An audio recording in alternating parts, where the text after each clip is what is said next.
Brigadier retired Nadir Mir साहब जो कि डिफेंस एनालिस्ट हैं, उनसे बात करते हैं। ब्रिगेडियर साहब, बहुत शुक्रिया आपका, आपके कीमती वक्त का। सर, क्या कहना चाहेंगे, आज पूरा एक साल गुजर चुका है पहलगाम वाक़े को, और जिस तरीके से गोदी मीडिया और मोदी सरकार ने जिस तरीके का ये वाक़या अपनी जो है ज़ाती ख्वाहिशात की बिना पर, अपनी ज़ात की तस्कीन के लिए, और जिस तरीके से हमने माजी में भी देखा कि जब जब इलेक्शंस आते हैं तो मोदी सरकार को, बिलखुसूस अगर हम नरेंद्र मोदी की बात करें, तो उनको इस तरह के हथकंडे इस्तेमाल करने की ज़रूरत पेश आती है ताकि वो सिंपैथी वोट जो है वो ले सकें। लेकिन इस बार जो है वो पासा ही उलट गया, और जो तीर उन्होंने पाकिस्तान की जानिब चलाया था वो वापस पलट के उनकी तरफ आ गया। और फिर पाकिस्तान ने जिस तरीके से रिटालिएट किया, जिस तरीके से जवाब दिया, वो जवाब जो है पूरी दुनिया ने देखा, और आज जो है वो दुनिया जो है पाकिस्तान की मुतरफ है। क्या कहेंगे सर? एक साल में ये जो पहले पहलगाम का वाकया हुआ 1 ईयर अगो, उसके अंदर आप देखें, कूलली उसको स्टडी करें तो आप देखेंगे कि एंटायर इंडिया पाकिस्तान इक्वेशन या बैलेंस ऑफ पावर या बैलेंस ऑफ परसेप्शन जो दुनिया में दोनों मुल्कों के मुतालिक थी, वो पूरी चेंज हो गई है उधर से लेके आज के दिन तक। और उसमें जो आपने बहुत अच्छा खुद ही बताया शुरू में, ये इंडिया का एक फॉल्स फ्लैग प्रोपेगेंडा ऑपरेशन वो मकासद पे बाद में आते था, और उसका सिंपल सबूत ये है, बाकी तो बातें छोड़ दें आप, कि इंडिया एक 1.5 बिलियन पीपल को क्लेम करता है कि हो गए इंडिया में, खुद ही गवर्नमेंट ऑफ इंडिया क्लेम करती है।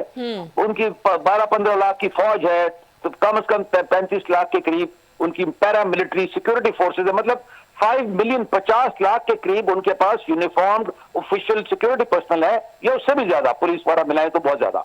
तो सवाल ये है, बड़ा सिंपल सा क्वेश्चन है, दुनिया पूछ रही है, Pakistani should ask Indians this, कि ये जो 3 या 4 वहां पर लोग थे जिसको इंडियंस ने कहा पहलगाम में, जिन्होंने ऑपरेशन किया, पहलगाम किया इंडिया के मुताबिक, वो 50 लाख इंडिया की फौज और सिक्योरिटी फोर्स को एक साल में, या सिक्योरिटी एजेंसीज को जो दुनिया की हर खबर रखती है बकौल के उनके, और उनके मीडिया को सुन ले तो ऐसे लगेगा कि उनको चांद का और मार्स और वीनस का भी पता है, स्टार्स का और प्लैनेट्स का। तो उनको ये पूछे कि वो जो 3-4 लोग थे कौन थे, किधर चले गए, क्या खबर है उनकी, मतलब कोई खबर तो दें उसकी, बाकी बातें तो छोड़ दें, let's keep that aside. It is simple proof of what it was, you know, it evaporated into thin air. ये तो ऐसे लगता है जैसे वो क्या जमीन खा गई या आसमान उनको आसमान ही निकल गया। So which means that it was their own misdeed, जो आपने खुद बहुत अच्छा कहा कि अपने मकासद के लिए सियासी और वो जियो पोलिटिकल भी है उसके अंदर, वो सारा मिक्सचर जो था। Anyway, what it led to, यानी व्हाट वाज इट्स आफ्टरमैथ, यानी कि इसके बाद क्या हुआ, यानी पहलगाम की जो कहानी सुनाई उन्होंने, नैरेटिव बनाया, उससे क्या हुआ, झूठे नैरेटिव से उन्होंने बहाना बनाया पाकिस्तान पे हमला करने का। फिर उस रात को क्या हुआ, जो पाकिस्तान एयरफोर्स ने उनके साथ, इंडिया के साथ किया, Pakistan air force the finest air force in the world, मैं कहता हूं, वो कहते हैं जी सेकंड टू नन, मैं कहता हूं इट इज द फाइनेस्ट, क्योंकि आप देखें छोटे वसाइल के साथ जो पाकिस्तान एयरफोर्स माशाल्लाह करती रही है, कर रही है और करेगी फ्यूचर में, वो आप देखें ना, उसमें क्या हुआ, उसके बाद इंडियन एयरफोर्स को हिम्मत ही नहीं हुई पाकिस्तान में आने की अंदर, वो दूर से मिसाइल चलाते रहे। तो और बाकी फिर ग्राउंड में 4 दिन की शॉर्ट वॉर से, शॉर्ट कॉन्फ्लिक्ट में पाकिस्तान ने रिस्पॉन्ड भी किया, इंडिया ने जो किया हमने भी रिस्पॉन्ड किया। तो ये भी तो कोई समझे ना कि जिस मुल्क की आबादी का फर्क देख ले, डिफेंस बजट देख लें, दे क्लेम, वो खुद ही क्लेम करते हैं जयशंकर और मोदी और उनके वो कि 10 गुना बड़ी जीडीपी है। तो जाहिर है जंग में पैसे का भी ताल्लुक है ना, ताकत का, सारी चीजों का, मतलब नेशनल पावर में, मिलिट्री पावर में। तो जब ये इतनी ताकत है, इतनी कुवत है, तो उसका नतीजा क्या निकला? अगर वो कहते हैं जी नहीं पाकिस्तान नहीं जीता, चले अगर उनकी बात मान लें, इंडिया की बराबरी पे भी, बराबरी तो हुई ना, इंडिया ने तो पाकिस्तान फतह नहीं ना किया, लाहौर पोर्ट को फतह करना चाहते थे, अल्लाह के फजल से लाहौर पोर्ट को, पोर्ट यानी बंदरगाह को, तो उनको तो नक्शे नहीं पता, हम तो बिल्कुल ढूंढते ही रह गए। यह बिल्कुल यही तो, और कराची का कहा, कराची को कर देगा, अल्लाह पाक की बरकत से कराची फ्यूचर में भी और लाहौर भी पूरा पाकिस्तान का दिफा किया जाएगा भरपूर, उससे भी ज्यादा जो पहले हुआ। तो मैं ये कह रहा हूं कि हम तो अमन, ये तो पहली बात। सो ये नतीजा पिछली दफा, उसके बाद उन्होंने क्या किया, आफ्टर दैट उन्होंने, आपको ये देखे ना पूरा पैकेज देखे, उसके बाद उन्होंने इन द स्पॉट ट्रीटी पानी रोकने की कोशिश की आपकी जरा की, which is a violation of human rights, it's a violation of all moral ethics, मतलब हर किस्म की जो दुनिया के इंटरनेशनल लॉज एंड रूल्स हैं उसके खिलाफ। फिर उन्होंने वहां से बात की, भली क्या कहते हैं, दाल नहीं गली, तो इधर अफगानिस्तान के दहशतगर्द काबुल भी साथ मिलाया हुआ है पैसे दे के, क्यों भी है, और उधर से आपको पता है बड़ा हमला हुआ, मगर पाकिस्तान जो इतने अरसे से अफगानिस्तान की दहशतगर्दी बर्दाश्त कर रहा था, उसने, पाकिस्तान ने रिस्पॉन्ड किया, devastating response, Kabul, Kandahar was bombed and all, आपको पता है। उसके बाद उनकी हिम्मत ही खत्म हो गई अफगानिस्तान से बड़े हमले करने की। छोटे मोटे तो होते रहते हैं दुनिया में, हर जगह क्राइम, अमेरिका में भी क्राइम हो सकता है, कहीं भी हो सकता है। तो ओवरऑल अफगान गवर्नमेंट या स्टेट या terrorist were had felt the power of Pakistan to retaliate. Pakistan ने तो खुद स्ट्रेटेजिक रिस्ट्रेंट रखा हुआ था ना कि don't want to use the military instrument against them, या उनके खिलाफ एक भरपूर कार्रवाई नहीं करना चाहता था। पाकिस्तान तो अमन से बातचीत कर रहा था। तो ये मैं इसलिए एक्सप्लेन करूंगी, ये सारी कड़ियां उसी का लिंक है। It all started with Pahalgam. और आप ये देखिए था जब ये वाकया पेश आया और जैसे ही वो with in 10 minute, with in 10 minutes उन्होंने फायर भी दर्ज करा दी और उठा के वही फर्स्ट फ्लैग ऑपरेशन के थ्रू उन्होंने पाकिस्तान पे पूरा मलबा डाला। तो पाकिस्तान ने तो कहा था कि भाई आप ठीक है, आप अपनी मर्जी के जो है पैनलिस्ट बिठाइए और आप इसकी शफाफ इंक्वायरी करें। लेकिन बात सारी वही आ जाती है, अगर सच होता तो वो इंक्वायरी का हिस्सा बनते। तो उन्होंने तो वो वहां से भी पीछे हटकर और फिर किसी किस्म का कोई एविडेंस नहीं पेश किया। तो ये सारी बात तो वैसे ही आया हो गई थी। लेकिन सर भारतीय जो बयानिया है वो आप समझते हैं कि आलमी सतह पर ना सिर्फ कमजोर हुआ है बल्कि बिल्कुल टूट चुका है। इस वक्त इंडिया जो है वो आइसोलेशन का शिकार है, कोई इंडिया को पूछ नहीं रहा। उनके जो खुद पार्लियामेंटेरियंस हैं, उनके अपोजिशन लीडर्स हैं, ना सिर्फ अपोजिशन लीडर्स बल्कि जो उनके जीडी बख्शी हैं, वो तो बाकायदा मीडिया पे आके बैठ के रो रहे हैं। वो यही कहते हैं कि इंडिया को कोई पूछ नहीं रहा, पाकिस्तान कहाँ से कहाँ निकल गया, आपके पास इतनी फौज थी, आपके पास इतनी टेक्नोलॉजीज थी, उसके बावजूद आप मुकाबला नहीं कर सके। उनके अपने लोग जो है इस हार को मान रहे हैं। यू आर एब्सोल्युटली राइट, यानी आप बिल्कुल सही कह रही हैं। आप ये समझे ना कि देखिए कोई फिल्म होती है या कहानी होती है या किताब होती है या कोई भी चीज होती है, कि सबक होता है स्कूल का, तो वो टाइम के मुताबिक होता है। अब ये दवाई होती है, कोई भी चीज होती है, it is time related, time barred कहते हैं, ठीक है ना। तो जो इंडिया स्क्रिप्ट चला रहा है इसका नाम है terrorism against Pakistan. That is obsolete, वैसे ही ऑब्सोलीट है। ये तो 2001 पे अमेरिका ने चलाई थी जब 9/11 हुआ था, और उसके बाद कुछ साल चलती नहीं जा रही क्योंकि टेररिस्ट वॉर चल रही थी, ग्लोबल वॉर ऑन टेरर चल रही थी।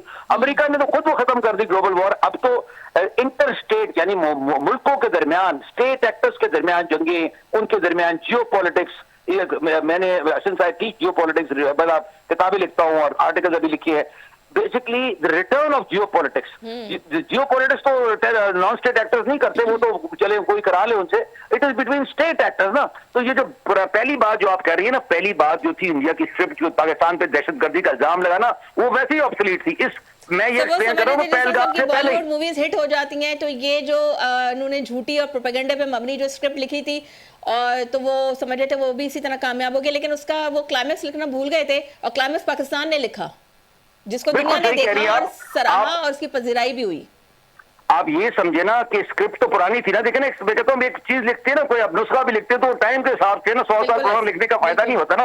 अब आप ये देखिए कि मैं उसकी, और जो आपने कहा बहुत अच्छा कहा आप, ये जो है कि India was out of league in the times. एक होता है टाइम, वक्त बड़ी, एक जो होता है ना वक्त, ये बहुत बड़ी एक फोर्स भी है, एक बहुत बड़ी कंट्रोलर भी है, जो टाइम जिसको कहते हैं, जमाना, ठीक है ना। वो पुराने जमाने में चल रहे थे। पुराने का मतलब है जिसमें terrorism was in Vogue, terrorism was, that was 2001, 2002, 2003, 5, 10। ये जंग तो हम बात करें 2000 कब हुई, एक साल पुरानी बात करें, 2025 की बात करें, 26 चल रहा है ना। तो आप देखें ना वो पुरानी हो गई थी। एक तो ये पॉइंट, उसका क्या सबूत है कि इंडिया पाकिस्तान का इस पहलगाम के बाद 4 दिन की जंग हुई, शॉर्ट वॉर हुई, क्रिस्प वॉर हुई, जिसमें पाकिस्तान ने भरपूर जवाब दिया। बल्कि Pakistan was able to smash the initiative and go for escalation domination। ये भी थोड़ा सा न्यूक्लियर सब्जेक्ट दे रहे हैं, उसका मतलब होता है कि आप जंग के हर सतह पे डोमिनेट करते, एस्केलेशन ऊपर जाना है ना, डोमिनेशन के हर सतह पे जंग पे आप डोमिनेट करते जाए, जबकि दुश्मन जो है उसको उस पे से ऑफ रैम्प चाहिए, एग्जिट स्ट्रेटजी, निकलने का उसको मौका चाहिए, कभी खत्म करो इसको, ठीक है। अब आप ये देखें कि ये हुआ। अब इसके अंदर इंडिया की आप जो बात करें ना, उसका सबूत दूसरा, जैसे मैंने पहले कहा था ना कि पहलगाम के वो 3 बंदे 4 बंदे जिनका नाम लेते हैं, उनको 50 लाख लोग नहीं ढूंढ सकते, तो इट मींस कि वो थे ही नहीं, अपने ही थे इनके। एक बात। दूसरी बात, ये जो आपने बात की बहुत अच्छी, उसको जरा देखें। वो क्या है कि जब इंडिया की 4 दिन की पाकिस्तान की जंग हुई, तो किस मुल्क ने, दुनिया के किस मुल्क ने इंडिया को सपोर्ट किया अगेंस्ट पाकिस्तान? Not one. वो खुद रो रहे हैं Indians, not one. Russia, Israel जो उनके दोस्त हैं, अकॉर्डिंग टू इंडियंस, उन्होंने भी नहीं किया। Nobody supported them. तो आप ये समझ लेना कि जब ये सूरत हाल है तो उसका क्या मतलब बना? उसका मतलब तो बड़ा वाज़ेह है कि ये जो उनकी जो स्टोरी थी, नैरेटिव की, नोबडी बोट्स द नैरेटिव, किसी ने उनकी बात ही नहीं सुनी। तो इट वाज ऑल नॉनसेंस। और पाकिस्तान जो अभी आप बात करें, Pakistan has moved away by the way.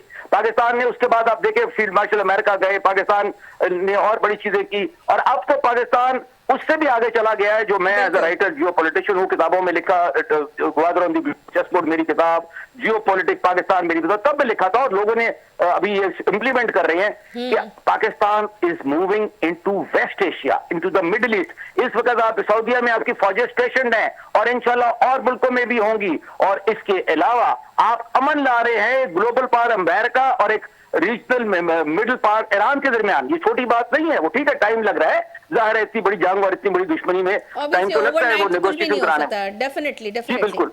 But आप ये देखें ना, Pakistan is moved away and Pakistan is right. India के पास अब वो अभी फंसे हुए, उसका पहले वो टेररिज्म में फंसे थे, अब वो इस चक्कर में फंसे हैं कि पाकिस्तान की आइसोलेशन तो ना हो सकी, बल्कि खुद इंडिया आइसोलेट हो गया। तो अब वो क्या करें? तो but they will do something. दुश्मन मक्कार है, अयार है और ऑब्सेस्ड है। ऑब्सेस्ड समझते हैं, डिल्यूजनल है, वो रियलिटी में नहीं रह रहे, वो बॉलीवुड की कहानियों में, वो अपने स्क्रिप्ट में फंसे हुए हैं, अपने एक जिसमें हिंदुत्व है कि बेस के ऊपर। हमें रिलीजन से किसी से मसला नहीं, हम हिंदूज को भी, मैं तो पर्सनली सबको रिस्पेक्ट करता हूँ, हिंदूज को भी, यूज को भी, क्रिश्चियंस को भी, Muslim, obviously everybody should be respected. मगर मैं जब बात कर रहा हूँ ना कि वो उसको एज और एंगल से देख रहे हैं, ग्लोबल इंडिया और जहां तक तल्लक है एक अखंड भारत का, तो जाहिर है उसकी तो कोई रियलिटी में बात नहीं है। अब यहाँ पर कोई आए कि जी पुराने जमाने की बातें लेके बैठ जाएगी, इसने इसको फतह किया, उसने उसको फतह किया। Today is the era of peace. Pakistan is bringing peace in the Middle East and we offer peace to the Indians. हम तो उनको भी पीस ऑफर करें, बैठे और कश्मीर वापस करें हमें एक अमन के रास्ते से, ताकि खुशहाली आए हर तरफ।